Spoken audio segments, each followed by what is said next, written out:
All right. Welcome to another episode. The price is right. No, I'm so sorry, guys. The price was right. You should be a quadriplegic and win a free car. Yep. All right, so I believe, I didn't exactly track where we left off, but it's mid-Genesis. It all starts to jumble together after a while. But let's pick up where we are historically at least. Write this down right here, I think. No? Yes? Okay, good. So, on one side, we have God and what he's doing. On the other side, we have Satan, Hebrew word for Satan, and everything that he is doing. So, there's a whole lot of stuff in the beginning that we've already covered. We won't go back and redo it again, even though it's fun to keep talking about. But God narrowed his promise down, right? He narrowed his promise down. He started off with, he said, an offspring of this woman is going to crush Satan's head. Genesis 3:15. Then he later on made it clear that through the line of Seth, somebody would be there. Then Noah's family. Then he narrowed it down to Shem, son of Noah. And then he picked out one man from Shem's line, and that man's name, his name meant exalted father. What was who was he? Abram. Yeah, Abram, later changed to Abraham. And so Satan realizes, oh man, I gotta go after Abram. And so he does, and if you look through the life of Abram or Abraham, you see time and time again, Satan went after Abraham. How did he do that? Well, by a famine, forcing Abraham to flee and go to Egypt. And then in Egypt, he tells lies just to keep himself safe and endangers his wife. And they're hoping that she gets pregnant and that the seeds get mixed and stuff. And so God has to protect him. How many times did Abraham lie about his wife? Twice. Did that rub off on any of his kids? Yes. Yeah. Because then when we get to Isaac, who is 40 years old when he finally gets married, gets married to a woman, Rebecca, and then we find out he does the exact same thing. He's worried that his wife is going to be taken because she's so beautiful and he'll be killed because nobody needs him. So he says, just say you're my sister, just lie for me. So he does the same lie to the guy who was in charge of the Philistines at the time, Abimelech of the Philistines, as I recall. So Isaac makes the same mistake. Then we get down to the next son, Abraham, Isaac, and then he had two sons, Jacob and Esau. We focus more on Jacob. Why do we focus more on Jacob than Esau? Because of the eternal struggle. Sure. Why because of this eternal battle back and forth would we want to talk more about Jacob and Esau? He was given the birthright.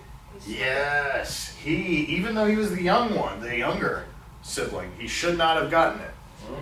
But he tricked his brother into, well, he didn't just trick. His brother didn't care about it, for one. And then later on, with the help of his mom, he tricked his brother into giving up that birthright. He tricked his father into giving the family blessing to him. Now, what's significant about the family blessing? Well, it means, in this case, what's really significant is that the promise of God is coming down through Jacob.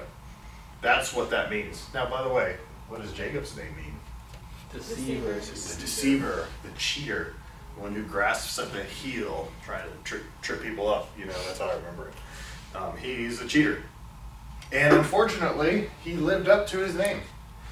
And remember we talked about Isaac was old and he thought, man, I'm not going to live much longer. His eyesight was fading. That's how he was unable to see. So he thinks, man, I need to pronounce the blessing. So he calls his son Esau in. Now keep in mind, even though he called Esau in, Esau was there. But Isaac lived, I believe, 35 more years after this. So just because you think you're in bad health and you're going to go doesn't mean you're necessarily going to go. But he thought he did. How did Jacob trick his father into giving him the blessing? He put on goat skin. Now what does that tell you about his brother? An exceptionally hairy man. exceptionally hairy, very, very manly man. Very manly. Loaded with hair. And obviously he smelled bad too. You're right about that, because when his father said, "Come close, my son," he would cut a whiff and he's like, "Smells like my son, all right." That good old dead animal smell and all that hair everywhere. But the voice is the voice of Jacob. Oh well, and he pronounces the blessing. And then not long right after that, who comes into the room? Jacob runs out. His brother Esau comes in. And is he happy about this? Nope. Not so much. Not so happy. He's pretty upset about what happened. Pretty upset. So he says, "Father, isn't there some sort of blessing for me?" He didn't say it that nicely, though. It's more of like a grab plea. "Father, give me something." And so his dad does pronounce a blessing. Obviously, he's not nearly as blessed. The Messiah doesn't come through him and stuff like that. But he does say, "Hey, you're going to throw off the yoke of your brother. You're going to grow up. You're going to be a big nation too." And I forgot to talk about this last week. But do any of you remember Esau's people, his descendants? Who were they? Edom. The people of Edom, known as the Edomites. The Edomites lived in a region just to the side of the Israelites. And it was a pretty heavily fortified region, and that's natural fortifications because there are hills and very, very hilly, so it's very hard to get in there and attack them. So the Edomites had good battling ground, and my understanding, I think I heard this from George Fall as I recall, but anyway, my understanding is that the Edomites were sometimes even used as banks, like safety deposit boxes in that day, because they had an area that, even though they weren't the biggest or the strongest of military, they had a very easily defended area, and so most people, it just wasn't worth it to go in and take them. Just wasn't. Switzerland, kind of? I was thinking that parallel, but it was very hard to go in and steal from them and stuff, so they just figured, hey, my stuff's safe there, so they would deposit some things there. Interesting thing. So Esau does become a player in this game, so to speak.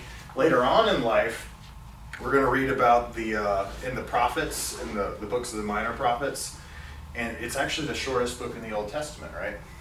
The shortest book in the Old Testament is what? Obadiah. And Obadiah, he is a prophet prophesying against Edom.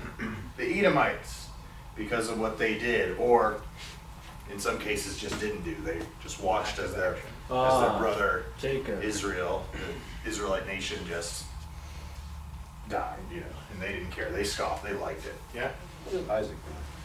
Isaac. Oh yeah, laughter. Yeah, Isaac means laughter. Why was he given the name laughter? That kind of was. They laughed at the idea of Wait how till old she you was. find His mom laughed at the idea of him being born, and then when he was born, she said, "Well, God's brought me laughter." I think it's a play on words. It's a laugh of doubt and then a laugh of joy, but regardless, laughter was his name because of that. So, then we come down to Jacob. Now, Jacob, because of the stunt that he pulled in order to get this blessing, he was the cheater, the deceiver. Unfortunately, he's going to learn what being cheated is really like, isn't he? Because of where he goes to live after this. See, he can't stay home.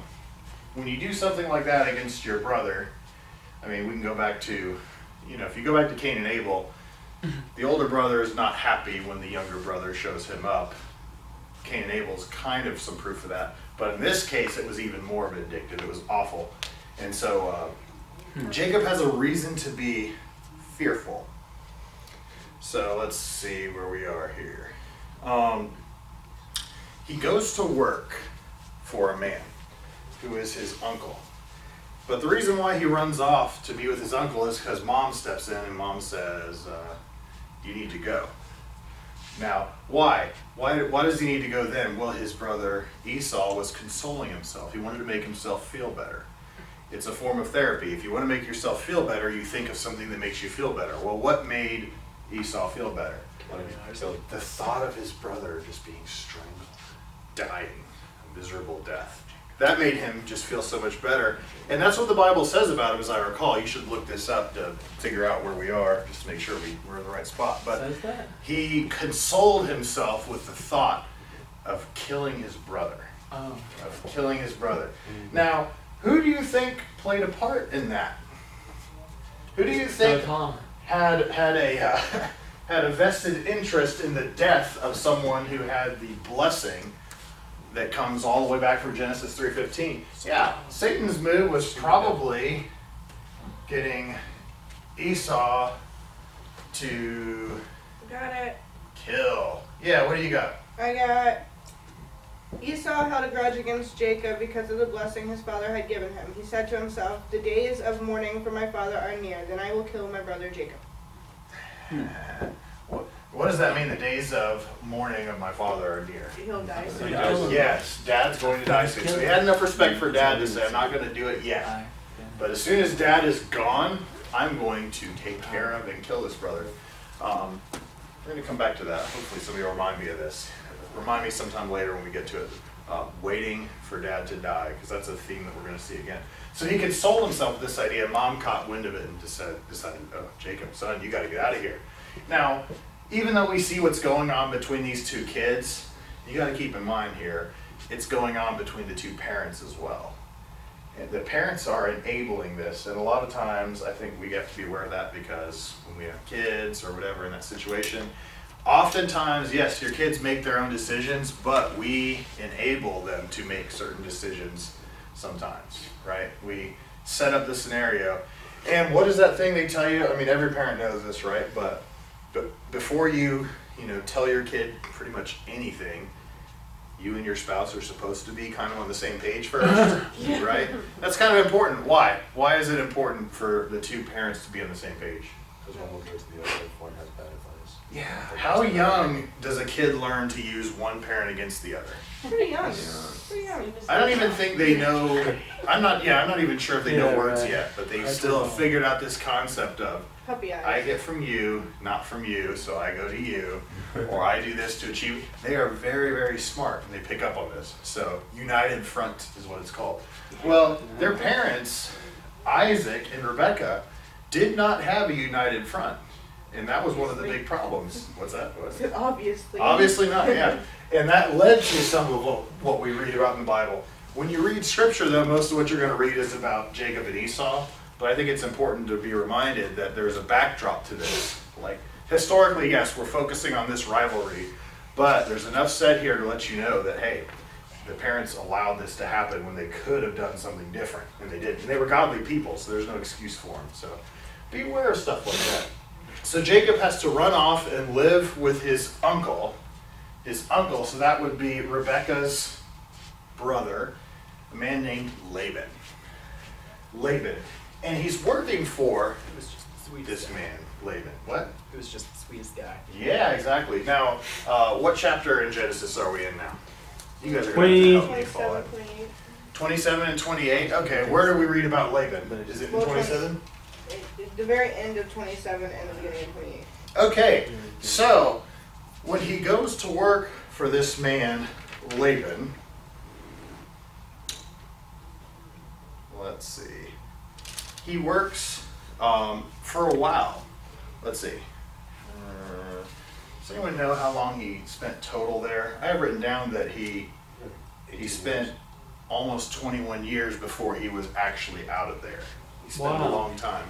But he started working there, and you get a little hint into sort of the, I guess, kind of like the bartering situation that they had going on at that time. But he's working for his uncle, and then his uncle is kind and basically says, hey, you shouldn't work for free. You're your family here, but you deserve pay. You're watching my flocks all day. So what do you want? What do you want for pay? What was his answer? What did he want for pay? Was it like certain spotted goats or something? Yeah, because spotted sheep and spotted animals didn't give you as much money. You didn't make as much from them as the, people wanted the purebred. Oh, that's interesting. They wanted it nice looking. So he said, tell you what, we'll make my wages, anything spotted or speckled, that's mine. And anything that's not is yours. Now that's also smart, because then you could, and he even says this, you can look anytime. You can just look at my flocks, look at your flocks, and you can tell, hey, you stole that from me. Rust-Oleum spray paint wasn't really around, so they couldn't do it. Yeah. So it would be very clear that, hey, these belong to me, and if you ever see one, then I've cheated you and we'll work it out. So Laban agrees, yeah, this is wonderful. However, we find out later on, during this whole time, God is blessing Jacob. And at the same time God's blessing Jacob by allowing more and more of these spotted and speckled sheep to be born, Laban is not happy and he changes the wages. How specifically does he do that? I don't exactly know. All I do know is that later on, Jacob's going to complain to Laban and said, "You've changed my wages 10 times. Now, 10 times is an expression. You've heard this, right? I've told you once, I've told you 1,000 times. What does that expression mean? That you told them Doesn't what, matter how 1,001 many times. Yeah, it doesn't mean you said something 1,001 times. It just means I've said it a bunch of times. So 10 times is an expression that's sometimes used to just mean a lot of times. 10 times you changed my wages. You just can't make up your mind. Well, God blessed him, and he had this interesting breeding practice that he would do with the sheep. And that's just curious. Sometimes I wonder why the Bible includes some of this stuff in there, but I'm kind of glad it does, because it lets us know that even though God was doing the blessing, he also was engaged in some of this other stuff. Now, did this other stuff cause more spotted and speckled sheep to be born? I think jury's out on that. I don't know if it really did or not. I haven't really heard a lot about this, but what I have heard is it wouldn't really have anything to do with what would help a sheep be spotted or not. Oh, interesting. But regardless, a lot of times people can assign, say, oh, look what this caused, when in reality, no, God caused that. You're just attributing it to this. So, is that what was going on with Jacob? I don't really know. Well, you would figure that, he's cursed people to not be able to have children at one point. Mm-hmm. You would think that he would be able to make more speckled sheep. Oh, sure. To bless someone. You know what I mean? You're right. He definitely, logically it makes sense. However, Jacob, and another thing we have to remember at this time is Jacob, even though he is the one that is rightfully the inheritor of this blessing, he hasn't had any communication from God at this point in his life. So in his mind, he is a cheater who stole the birthright and the inheritance and now ran out of his hometown because his brother's going to kill him for it, and he's just trying to get by. He's not a very righteous person. And that's if he's honest with himself. So he's working for his uncle, and then his uncle starts giving him a taste of his own medicine by cheating him, basically changing his wages and taking from him, and they go back and forth. But you know what? None of that matters, at least to Jacob. I'm going to sip some coffee and let you think about this. Why does none of that matter to Jacob? He still gets wages? What? He still gets some type of wages? Because he wants the daughter? It's because he saw Rachel. Come on. He gazed into her eyes. Oh, Jesus. Oh, man. Once he saw her, he knew. Love at first sight. He knew. But it sure seems like it. Laban had 2 daughters. One, the older, was named Leah. The Bible says she had literally weak eyes. But Rachel is lovely and beautiful. So, weak eyes, maybe that's an idiom for not so pretty or ugly. Or maybe they just loved eyes, a lot. They love, look at that strong gaze she gives. Those eyeballs, intense. And some women do stare right through you, so, there's a point there. Eyes are the window of the soul. Yeah. Anyway, that's what the Bible says, the older one, she's got weak eyes, but the young one, Rachel's lovely and full of appearance. So he says, you know what? I will work for 7 years. 7 years in order to get Rachel as a wife. And Laban says, okay. Now, first off, why would he work 7 years? What was the point of this work? Why didn't he just say, hey, I want to marry your daughter? To pay the bride price? You're right. What is this bride price you speak of? The loss that the father would have losing his daughter. Yeah. Financially. It's referred to commonly as a dowry. It's like a down payment. Now, this is an important distinction here. You're not buying a woman. It's not like that, okay? You're not buying a woman any more than putting a ring on her finger is buying her today. It's not purchasing the person, right? A dowry, though, is a substantial amount of money that the husband-to-be would pay to the father for the wife. And the purpose of that money was for the wife's protection, because if the husband ever said, I'm done with you, and get a divorce, in that culture, what is she going to do? Where is she going to go? The only place for her to go, because as a widow it's very hard to make ends meet, is back to her father and her father's household. Well, guess what? At her father and her father's household, he's been paid a substantial amount of money that he can now use to help support her as well as the rest of his family. You see how that works? So when the guy went to pay this dowry, he was actually paying insurance to the father, just in case that happened, or if he died too. If he died and she's left a widow, she has an option, you know, if he would still be alive or whatever, you know. So that was the purpose. It was actually a good thing. It was insurance for the woman in that day. But what was funny, You mentioned numbers earlier, like if I told you once, I told you 1,000 times. Doesn't necessarily mean that. I've often wondered when it says that he would work for 7 years and then he ended up doing it again. How do we know 7 is actually 7 years? You know, you have a good point there. Enough years, the perfect amount of years. Yeah. And sometimes I think it is a matter of judgment call. You know, you look at the context and you figure out, is this used figuratively or literally? Mm-hmm. Just like when Nebuchadnezzar heats up a furnace and he says, make it 7 times hotter. Right. Did they get out their thermometers and say, oh, yeah, look at that. That went from 2,000 to 14,000 there. Or look, a guy died when he was in it. Now a guy died from 14 feet away. I mean, that's 7 times hotter. I don't think they did that. So, yeah. I remember when your dad was preaching on this, he said that 7 years was a lot more compared to what the normal amount of years were. I'm glad you said that, because that's where we were headed. My understanding is about 2 or 3 years is a typical, it would be a typical amount of work to equal a dowry price at that time. 2 to 3 years, maybe. He said, I'll work 7. Even if he meant it figuratively, he's working way too much for her. Why? Well, evidently she was worth it. She was really worth it. Obviously, he's not even thinking really, right? He's just... So, he goes and he works 7 years, but what does the Bible say? Those 7 years were like only a few days to him. Right. Because his love was just, amazing. So did he get to court her or anything in this time or not? During the 7 years, I don't know. I don't know about the exact practices of that day. I would imagine so, but I'm not sure. But I would imagine so. So during this time, finally the day comes, and we remember, because we learn about the kind of person that Jacob was at this time. Unfortunately, not a good person. When his 7 years were up, the very words that he used, do you guys have it in your Bible right now? I think it was something to the effect of, give me my wife. My time is complete, and I want to lie with her. Or something very specific like that. I think you did almost verbatim. Is that it? Do you have it? Oh, you have a daily Bible. That's cool. It might be easier to follow along with that. So what does it say there?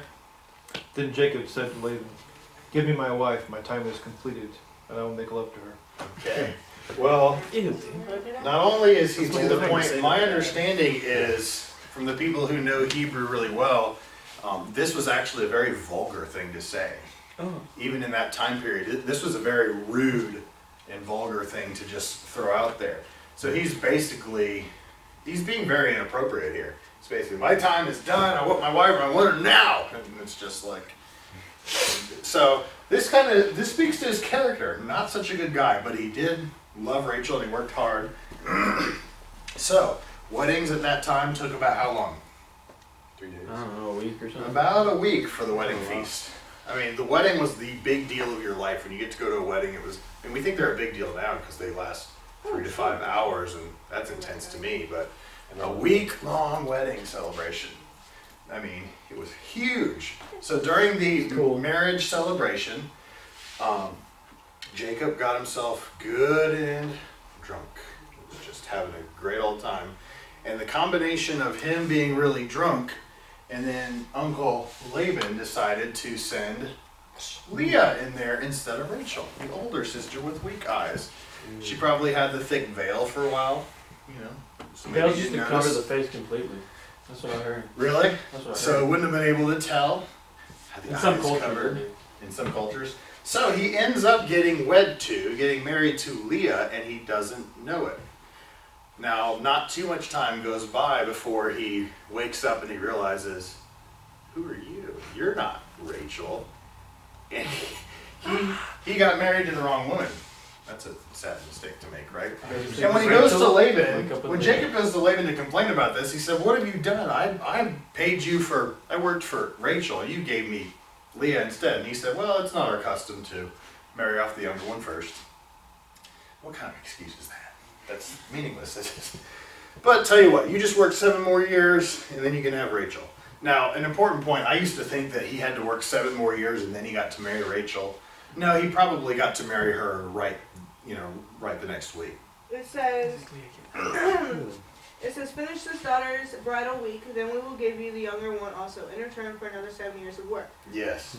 And Jacob did so. He finished the week with Leah, and then Laban gave him his daughter Rachel to be his wife. Laban gave his servant girl Bilhah to his daughter Rachel as her maidservant. Jacob lay with Rachel also, and he loved Rachel more than Leah. And he worked for Laban another 7 years. Okay. I bet Leah feels so important. So he ends up staying.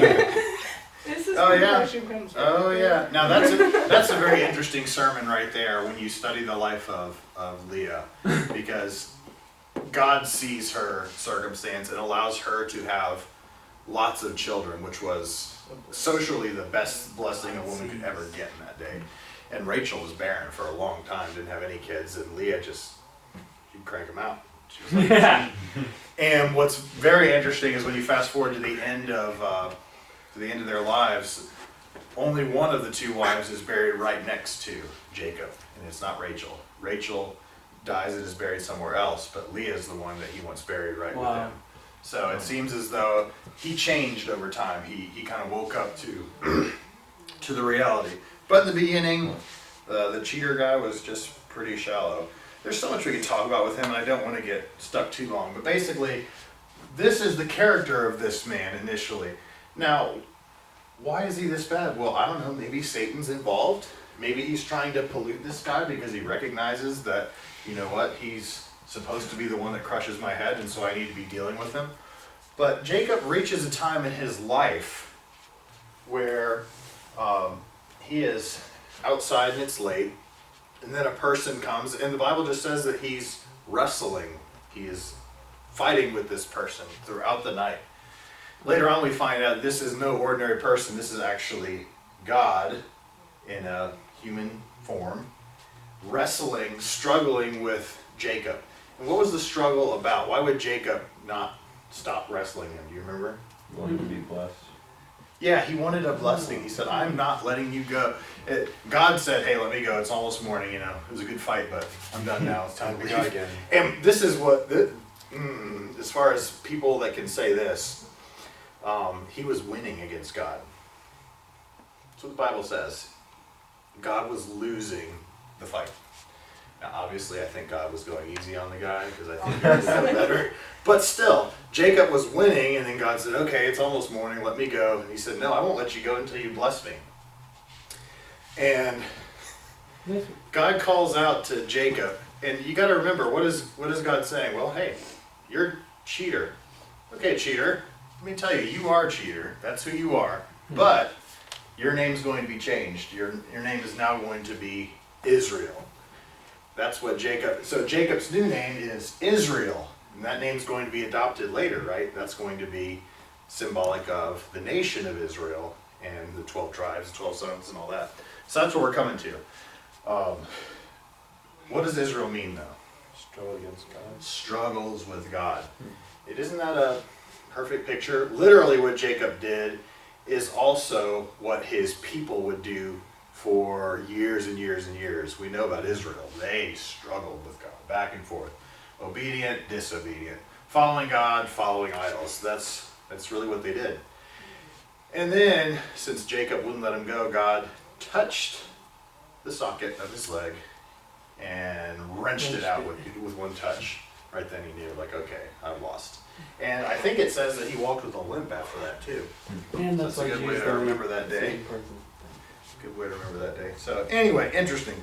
Now, so Jacob is aware that God's still on my side. Satan's also aware that, okay, God's still, even though you are fighting me so hard, even though your character is terrible, you're struggling with me. We still have, you get this blessing. This is still happening. So Satan knows I gotta stay with this guy. I gotta keep working on him.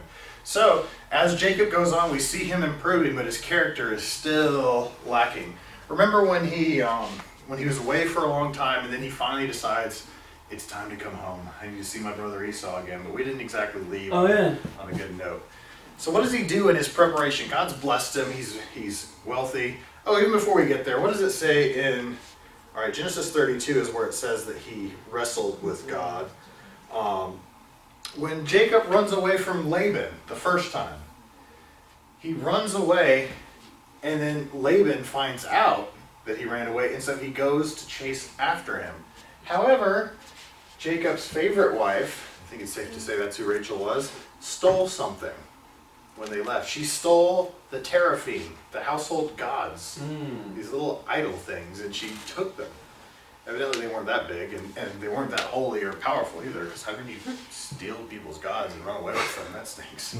So anyway, and it's also interesting that Laban would have had these idols too, but evidently he did. So when they leave, Laban runs after him, and Laban's got a big amount of troops with him to help out. And he said he would have harmed him. He would have harmed Jacob, but God said, no, you can't do that. You can't harm him. God came to him in some sort of a dream, I think it was, and said, you can't touch the man. So he said he didn't. But why did you steal my household gods? And what was Jacob's response? Have you found that yet? Jacob's response is something to the effect of, I didn't steal your gods. How dare you? I think this is where he said, who are you to accuse me? You changed my wages 10 times all these years I worked for you.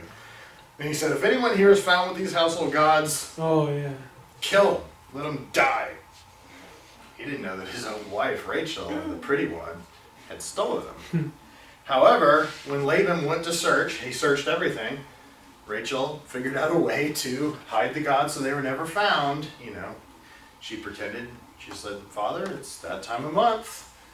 Don't come too close. And she was sitting on her saddlebag. And he's a smart guy. He's like, okay, staying away from this. So the saddlebag doesn't get searched. The household gods were in there. And he ends up, nothing happens as a result of that. So, anyway, just more insight into the family situation that Jacob has. Did you find it? Yeah. Well, I found both parts. Okay, good. What Jacob said to Laban was, I'm sorry, not Laban. That's right. Hebrew probably would have sounded more like that. But. I was afraid because I thought you would take your daughters away from me by force. But if you find anyone who has your gods, he shall not live. In the presence of our relatives, see for yourself whether there is anything of yours here with me, and if so, take it. Now Jacob did not know that Rachel had stolen the gods, so it goes on to say that he searched all the times.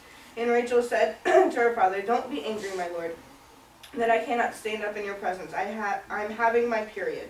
So he searched but could not find the household gods. There you go. Sorry, that cracks me up. Anyway, so he got out of that situation. He didn't even know he was in a situation, but his wife tricked him and got out of that. So they move on, and then later on he goes to come back. However, what we read about that happens here is, let's see. I'm skipping ahead here. He has some kids. There's just so much history here. It's hard to figure out what to cover. Are you talking about the part where he's talking about Laban's telling Jacob that all of the stuff he has is his? No, it comes a little after that. Let's see. Alright. Okay, well, let's just move on because I don't want to waste too much time there. In the life of Jacob, Jacob did a really stupid thing. He was coming back to visit his brother Esau, but he didn't feel safe, so he decided, you know what? I will line us all up, servant wives first, wives, then me and stuff in the back. And he put the ugly one, the servant wives first, they go ahead. Then Leah, because she's the less pretty of the two wives. Then Rachel, and then him, and they're all coming in that order. That way, if Esau decides to go crazy, he'll only get, the servants and maybe the ugly wife, but the pretty wife will still be alive and stuff. So there again, character's not so great. They end up, though, when they do their meet and greet, it's not as bad as you'd think. They end up reconnecting, and surprisingly, Esau has forgiven him. So Jacob has 12 sons. Jacob's name also means what? It's been changed to what? Israel. Israel has 12 sons. Later on, most of them will be named after the 12 tribes, right? So, when we read about the 12 sons, I believe you read about the blessing of the sons in Genesis 49, which is a little bit later, but that's a good place to kind of pick up. When God goes to pronounce the blessing, you would think that the blessing would be passed on to the firstborn, right? So, from Isaac to Jacob, who is Jacob's firstborn son? Reuben.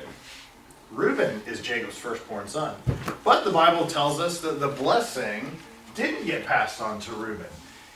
The Bible then proceeds to focus on another individual for a very long time. This could be a little confusing to you because God focuses a lot of attention into in the book of Genesis to a man named Joseph.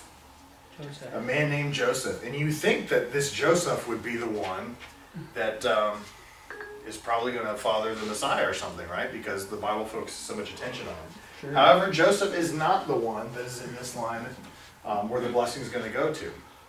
It doesn't go to Reuben. And then, why doesn't it go to Reuben? Well, because he ended up sleeping with one of his father's concubines. So that sin put him out. Simeon and Levi were next. They were the next two brothers. However, they had blood on their hands. You remember what they did? They wiped out an entire village. Why? Because the leader of this village had raped their sister. And so they, and that's a bad thing to do. And that's an interesting lesson from Jacob too. It says that Jacob was furious when he found out, what happened. But his daughter, teenage daughter, wanted to go out with the ways of the world, and she ended up getting raped by this guy of this region called Shechem. And so Simeon and Levi are so mad that they come and they talk to the people of Shechem. And then what's funny is this guy comes back and he says, hey, my son, I know he raped your daughter, but he actually really loves her and he can't get over her. So let me pay the dowry so they can get married. And Simeon and Levi said, hey, yeah, we can work that out. Yeah. There's just one little thing that you guys have to take care of, and then we can all intermarry. Now that's Satan's doing. Satan would love to have this intermarriage going on. I'll just write that up again. I'll just put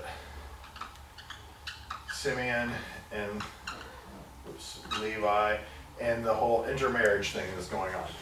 So they're saying, yeah, you guys we can all be one family together. There's plenty of room for us all. But there's this one thing you lack. You see, me and my family, we practice circumcision. We always have for a really long time. And if your people want to marry with our people, all of your men of this town would have to be circumcised. So they said that.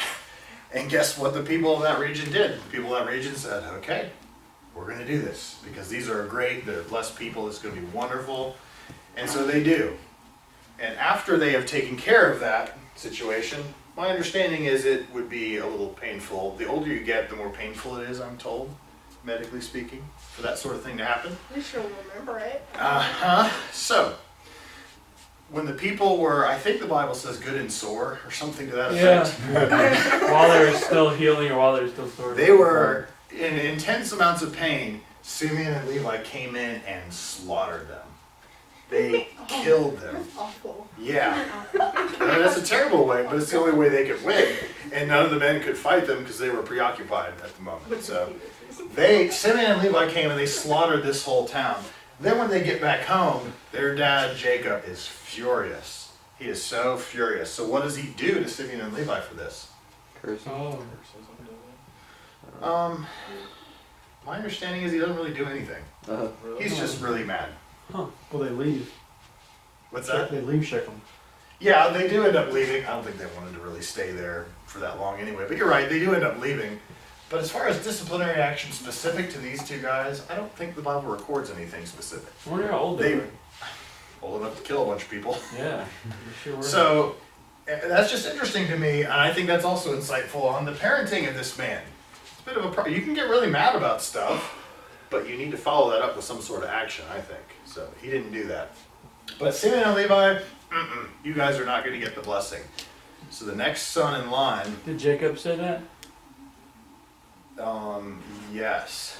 Jacob was the one giving these prophecies at the very end, and I think this is in Genesis 49. But it's God speaking through him at that point. Okay. So, yeah. So the blessing goes to Judah. Judah. Judah was the 4th son out of the 12. But what's interesting about Judah, I guess I better put his name down so Satan knows. Got to go after this man, this son, Judah. What do you know about Judah? Sounds like Judas. This sounds like Judas. Okay, I guess so. Very good. Satan really influenced him strongly. Judah was not a good guy at, how do you, well, I'll tell you what, let's go ahead and look at the scripture. I think that'd be the best thing first before we get into that. Genesis chapter 49, verse 8. Okay, verse 49? 10 is where I have it actually happening, but Genesis chapter 49. Now this is during the time, and there's a whole bunch of history we're skipping over here. This is during the time where Joseph has been sold into Egypt by his brothers, and God is working in his life, raising him up to become a leader so that these people, the Israelites, would be saved during this terrible 7 years of famine that's coming. So God's working that whole situation, and that's what a big part of Genesis is, and we don't want to ignore it. But what does Genesis 49, 8 through about 10 say, Parker? Wait, starting in 10? Well, wherever you said, wherever you think okay. would be good. At Well, least it's get just verse 10 when- in there. In verse 8, he starts addressing Judah. He says, Judah, your brothers will praise you. You will grasp your enemies by the neck. All your relatives will bow before you. Judah, my son, is a young lion that has finished eating his prey. Like a lion, he crouches and lies down like a lioness who dares to rouse him. The Scepter. Scepter will not depart from Judah, nor the ruler's staff from his descendants until the coming of one to whom it belongs, and the one whom all the nations will honor. He ties his, I don't know that word, but anyways, fola? Full baby donkey fowl. Oh, Full house of chicken. Full? Full. to a grapevine the colt of his donkey to a choice vine. He washes his clothes and wine, his robe in the blood of grapes. Okay, that's good enough. We got the idea. Blood of grapes? What I wanted to focus on, is the scepter. It says that the scepter will not depart from Judah. Well, what is a scepter? That's the thing that the king holds, right? The person who's reigning holds a scepter. Well, it says the scepter is not going to depart from Judah. Well, this is prophetically speaking, so it's not just the person Judah. He's not even reigning right now at all. But it's his tribe, his family line, right? The scepter is not going to depart from Judah. That's interesting. Later on, Judah's going to have a whole bunch of kings we're going to learn about. Scepter will depart from Judah. Until, and I think the translation, or the Hebrew actually says it's Shiloh comes. And Shiloh can be translated a rest bringer, or a person that is coming to bring rest, or he whose right it is, some translations say. In other words, there's this individual, this person that's going to come, whoever's right that it is. We know who that's talking about. That is talking about the Messiah. That is a messianic prophecy of Jesus. And what the Bible says here is that the scepter is not going to depart from Judah until the Messiah comes. Well, what is interesting? Throughout my understanding, and George Fall really points this out, once you go through history, every single king in the region of Judah and then people in leadership after that were all from the tribe of Judah. And by the way, a person from the tribe of Judah is called what? A Jew. A Jew. A Jew. Yeah, a lot of times I'm sloppy and I'll say Jews and I just mean all the Israelites. But in reality, Jew technically in a more specific sense means a person of the tribe of Judah. Well, the leaders were Jews or Jewish until you get to the life of a man named Herod. when a man named Herod comes to power, he is an Edomite. Whoa. What does that mean? Really? What does that mean? That That's means so that crazy. the person who is leading this small people of Jews is no longer a Jew. The scepter has departed. It's gone to Edom now. There's an Edomite ruler. So people who knew their prophecy really well would have been aware of what at that moment? The other half of the prophecy. Shiloh. Shiloh, the rest bringer, the one whose right it is, aka the Messiah, has got to be here somewhere. Because now that Herod's reigning, we got an Edomite, the scepter's departed from Judah.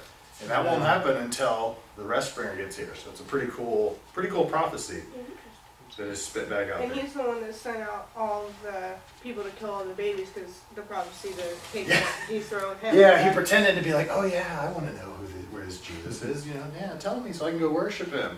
But yeah, he ends up trying to kill. The Herods they are an inbred mess, is what they are. They are just nasty. And that's a whole nother class. You could do a class just on the Herods probably, and it would be insane. If you think what we're doing is confusing, the Herods would be insanely confusing. It is a mess. But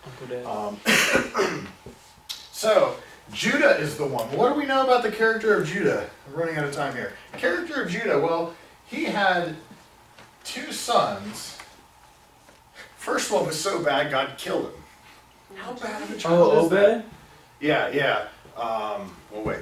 Onan. I think it was and Onan. Oh, Does that's that sound the right? Onan. And Onan. Well, Wait, doesn't mean... Ur's. I don't know if it's spelled the same way or what. I'm not sure. Oh. I know what you're saying. Either way, he was so bad, God killed him. It's like, forget you. Onan was supposed to fulfill what was called the Levirate law. So when your brother died, his wife, who was the widow, the next brother in line was supposed to marry the widow and provide children for her.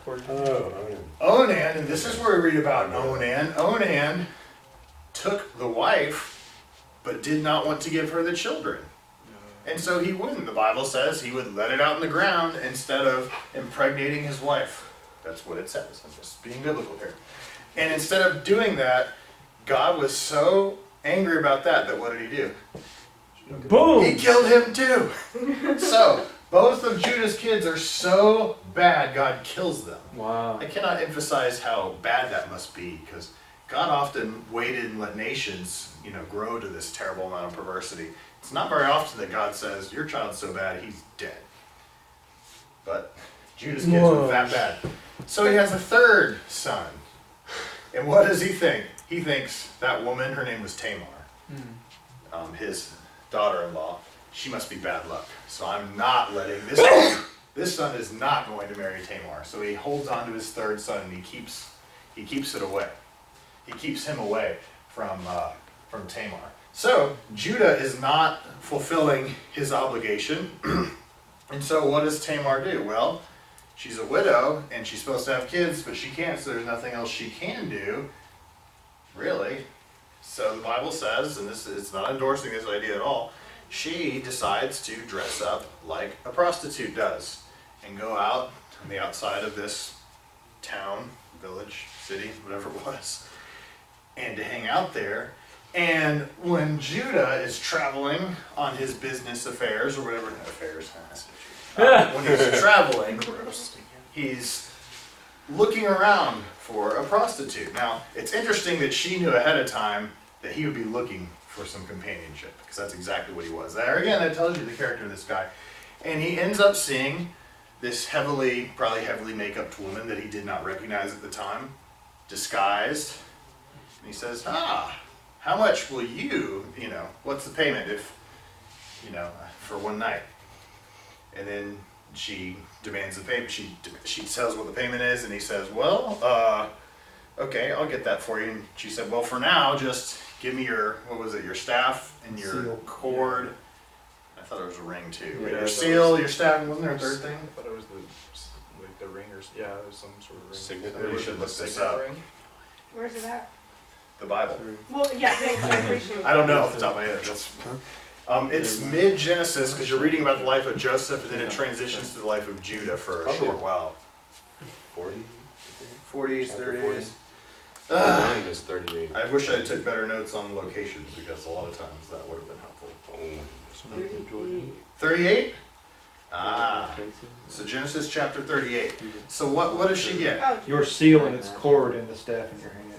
Seal, cord, and the staff in your hand. Okay, so cord, seal, staff in your hand. Just give me that, and I'll hold on to it until you bring back the actual payment, which is probably 7 lambs or something like that. And so he does. He ends up sleeping with her. She ends up later getting pregnant. So she's, of course, not dressed up like a prostitute anymore. She comes on home, and they live there for a while, and then later on he finds out, your daughter-in-law is pregnant. How is she pregnant? Well, we know how. He's mad, right? We know how. He is so mad. What is his command? He's like, let's kill her. He Let's says, burn her, right? let's burn her. oh, shit. That is not an appropriate method of execution at all.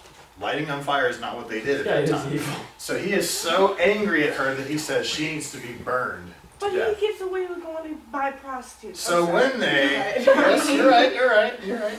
And it's Right. obviously he Don't does it worry. regularly God because she saw it knows all. it's there. Obviously, you're right. So when they were grabbing her and taking her to be burned, on the way of doing that, she said, okay, but tell me who here's the father, the one who owns this cord with this signet ring and this staff. Whose is this? And he looked at it.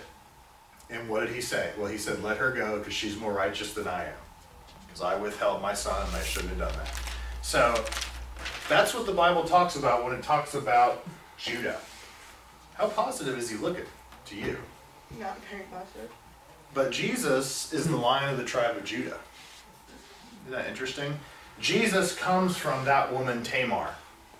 And that incestual union there. Whoa. Jesus comes from that. Yeah, So I think even Satan would be shocked. I don't think he was aware that God was willing to work through a situation like that. But obviously you can see Satan's really trying to attack, and he's going after these people. And you wonder, why are they so bad? Well, probably because Satan's focusing all his efforts on stopping these people, the people who are out there to kill him. So that's the kind of character of where the Messiah is going to come. All the Israelites are now brought down into Egypt. Why are they brought into Egypt? Do you remember why? This would be around the time of Joseph, the dreamer, who dreamed these dreams, got thrown into prison. Because there's a famine around the Eventually, world. There's a terrible famine. So if we come down here to the, Israel's supposed to be over here. We come down here to the land of Egypt. Yeah, There's the the Red crab- Sea. the crab They have to make claw. this. They have to make this trip all the way down here to Egypt. Why? Well, because the last half of Genesis, you read all about it. Joseph was there to save, for such a time as this, was there to save the people. So they stored up all this grain during the 7 years of plenty, and then there was 7 years of this terrible, terrible famine. So the people have to travel down here, but think about this. Satan would love for the people to travel down there. Why? What happens when Israelites travel down here into Egypt and live there for the rest of their lives? They're intermingled. They marry each other. Who we have being married here? Egyptians and Israelites. Ultimately, you'd be mixing Shem with Japheth. You'd be mixing the offspring. Satan would love for this to happen. So this is why when you read about it, where did the Israelites actually settle? They settled a little further south in a city region called Goshen. Why did they settle there? Well, because Joseph even had this picked out. He said, listen, you need to tell them that you guys are shepherds, because shepherds are despised by Egyptians. Egyptians hate shepherds. Why is that in the Bible? What reason do you have talking about that? It's not just a coincidence. The reason why that's there is because God is protecting them from intermarrying. He wants to keep the lines separate. So when these people come in and they find out, oh, they're shepherds, stay away, stay away. I don't know if they're superstitious or they just hated shepherds. So God was able to keep the people separate. You see why that's important? Now all of a sudden these people are growing and growing and growing. And I believe the estimate is up to about 2 million before it's all said and done. The new Pharaoh comes to power and he's scared to death by all these people in Goshen and the surrounding region, so he forces them into slave labor, and they're in slavery. He also tries population control. He says to take every baby boy and kill him at birth first, and the midwives wouldn't do it. They feared God, and so they gave him different information. It would sound like a lie, but it wasn't. They sided with God instead. So then he says, well, then throw all the baby boys in the Nile every time they're born. Do that, and there's this terrible outcry. What's going on? I think Satan is scared to death because the people of God, the people who are of the tribe of Judah, most of them, are growing and becoming huge. And now his problem isn't just a handful of people or a family. Now his problem has grown to, maybe 2 million people. And so that's where we need to pick up next time. The Israelites in slavery. How long were they in slavery? 400 years. They were in slavery 400 years. How long of that slavery was in this land of Egypt after they traveled down here? 215 years. Wow. 215 years. Chronologically, if you want to say they were in slavery 400 years, you have to start counting way back at Isaac when his brother Ishmael was persecuting him. Ishmael would have been an Egyptian. So it was like 200 years before then? Wow. 185 or so, right? Ishmael was an Egyptian who was persecuting, the Bible says this is what happened, he was persecuting Isaac. Huh. And if you count from there down to where they get out of Egypt, you have 400 years, which makes it all fit, yeah? So they come out of Canaan, kind of, or what would be Canaan one day? Yeah, no, they came, this is Canaan, they came out of it.